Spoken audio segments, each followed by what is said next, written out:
de l'avant-dernier. Jean-Michel. Oui, Thierry, entre Tours avant-dernier, le dos au mur et Bordeaux, leader en pleine gamberge depuis ces derniers jours. C'était le match de la peur pour les uns, celui du rachat pour les autres. Et l'on va voir au cours de la première mi-temps une équipe bordelaise timide et une équipe de Tours qui va tout essayer pour prendre l'avantage. Avec ici une première occasion sur ce coup franc de Loiseau, facilement arrêté par Dominique Dropsy.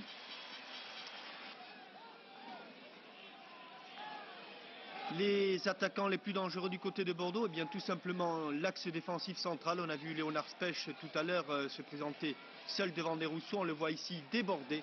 Et sur son centre, une fois de plus, Desrousseaux va aller chercher ce ballon sur la tête de Lacombe.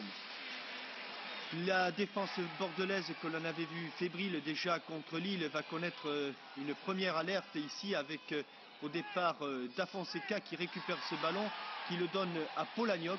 Et le centre de Polagnoc est repris au premier poteau par Grimaud. But, on croit au but, mais non, c'est tout simplement dans le petit filet, mais ce n'est que partie remise.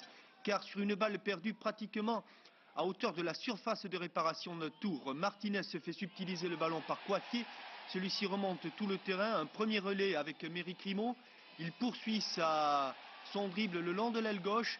Le ballon est dévié par Battiston. Il prend à contre-pied Léonard Spech. Et ce sera le seul but de la partie. Un but de Méric Grimaud que l'on va voir au ralenti. Une balle donc remontée par Coiffier. Extérieur du pied, ballon dévié. Regardez comment Léonard Spech est pris à contre-pied. Mais Méric Grimaud est le plus rapide, le plus prompt. Et glisse ce ballon hors de portée de Dominique Dropsy. Ici, Dafonseca part hors jeu. L'arbitre aurait dû siffler. Et c'est sans doute pour cela qu'il ne siffle pas ce pénalty de Patrick Battiston sur Omar Dafonseca. 1-0 donc à la mi-temps. On pense qu'en début de seconde période, les Bordelais vont revenir. Ce sont d'ailleurs eux qui vont être les plus dangereux. Après un premier tir de leur capitaine, c'est Dieter Müller qui va récupérer ce ballon de Gernot Rohr. Mais Desrousseaux s'interpose là encore une fois brillamment. Un débordement de Martinez et une nouvelle occasion pour Bordeaux.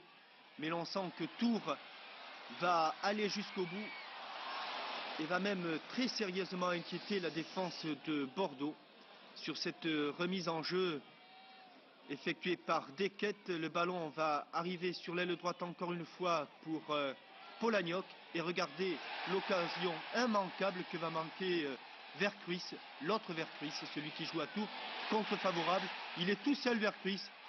Sans doute le mauvais état du terrain, c'était la balle de 2-0. Mais ce n'est pas fini pour Tours, qui va une fois se montrer dangereux. Un départ impressionnant de Régis Manon, le fils de son père.